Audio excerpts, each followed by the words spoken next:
Hi there and welcome back to the Baka broadcast, the Baka Binge, where usually James tries out some tasty treats from Tokyo. Unfortunately, James sometimes needs to call in an expert for certain things that maybe he's not so familiar with, and that is thus where I occasionally come in on the subject of the alcohol. So basically that makes me the resident alcoholic, I guess we could say. So today I'm going to give you a chance to see something rather interesting, starting with something that isn't Japanese at all. Guinness. Why have I got Guinness? Well, if you like your drinks in the UK, you'll be aware of the fact that Guinness is probably the cheapest, is one of the cheapest, if not the cheapest, drink that you can get in quite a lot of bars. However, wonderful stouts are not just popular in Ireland, and this is not the only one. So Japan's wonderful brewers also have brought out recently, relatively recently, the premium malts, the Black. Now, this is one of those ones where if you're familiar with Japanese drinks, you'll probably know that premium malts is quite a popular premium brand.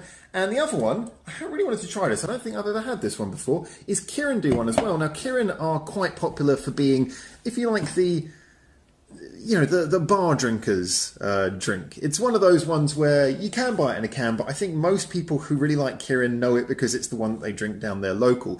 So having them try a stout is quite interesting. Kirin do try a lot of different flavours and a lot of different things. Now, one thing I will point out is a lot of you might be, if you're familiar with Japanese drinks, aware of the fact there is one called Tokyo Black. Now, I have tried Tokyo Black before and it is fantastic. I would wholeheartedly recommend it to anyone. Without trying these two, I'd say that Tokyo Black is almost definitely the best non-Guinness stout I think I've ever had before. So I do recommend that to you. But today we're going to try these two, which are a little bit more common, a little bit easier to get in Japan. So as I say, Guinness is probably one of the cheapest drinks you can get in the UK. However, here, not so cheap. This little can is 350ml. I went for 350ml, that was the one size I could find for all of these drinks. This was just over 300 yen, and ironically actually, at the same time, the premium malts one wasn't far off, making the Kirin by far the cheapest. I know I was buying these at Don Quixote. If you don't know, that's quite a popular sort of import supermarket where you can buy foreign things, and I just saw these and I was like, yep, giving that a go.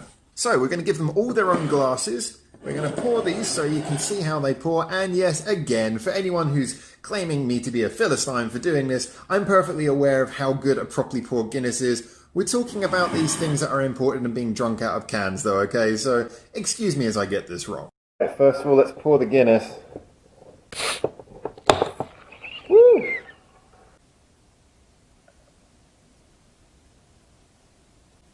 I'm not going to fill the whole glass as it's only a 350ml.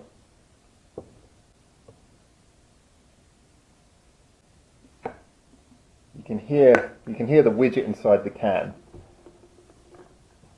Okay, so it's not exactly bar quality, but yeah, it's settled quite nicely considering the height. That's a good size head on it. Not too bad for a sloppily poured Guinness. That comes out quite well. Next we're going to try the more premium of the contenders, the premium malt, the Black. Not quite so feisty when you open the can. Yeah, you can already see the bubbles are a little bit more distinct, a little bit more separate. It's not quite as thick, but it is pouring more consistently straight off the bat there. So I'd be interested to see if it settles. You can hear the fizz.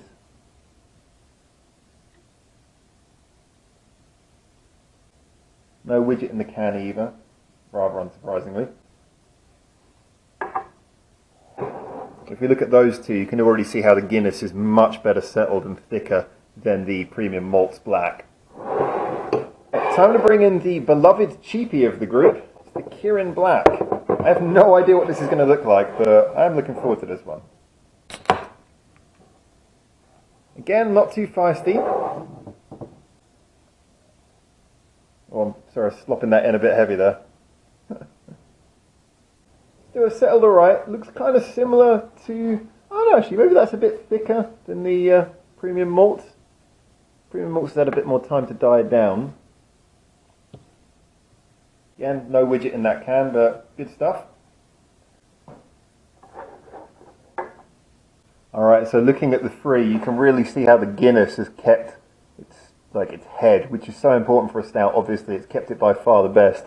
The premium malts had a bit more time to thin down. It has thinned down much quicker than the Guinness though, but still it looks quite nice. And finally, obviously, we have the just poured Kirin standing up quite well. All right, let's give them a taste. So just in the time it's taken me to reset this camera and get ready for the drinking view, you can already see the Guinness pretty steady there still. He's still got a really good, thick, steady head on that.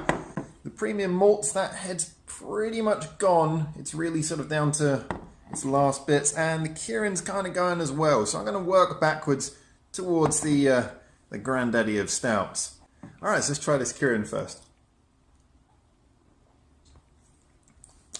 That's good. It's very, very dark and bitter flavour, actually. It does taste something like something you'd expect from a beer company. It's almost got a bit of an ale-like quality. Now, I'm no wine taster. I don't know how to tell you about the sense of broccoli shooting up your nose or anything. But I would say that has, a very hoppy, woody quality. Taste of the barrel, one might say. All right, let's try the premium malts. It's the premium malts. Like I said, the head did not really hold up on this one.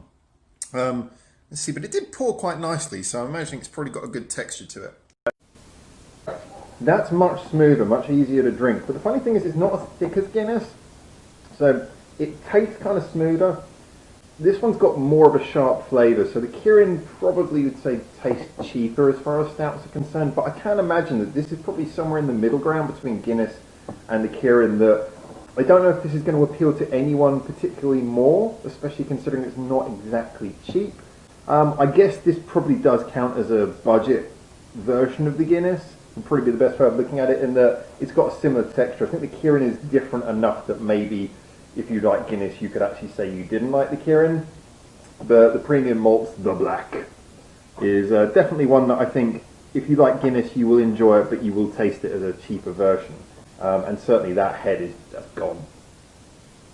Alright, so let's finish off by confirming my suspicions against the Grandaddy. This has actually been sitting here for a while. You haven't seen this, but I've had the battery has died on this camera while I was doing this, and I've had to reset the battery, clear phone space, all while I was waiting. So these heads really have been up against it. But the Guinness has still got a decent head there.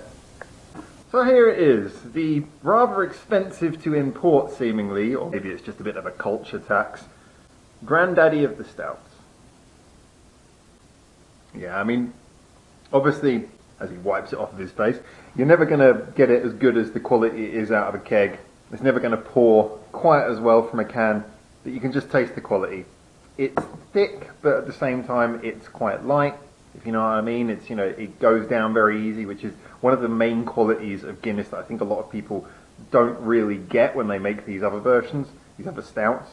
It's easy to drink, goes down light, and it's got full of flavour.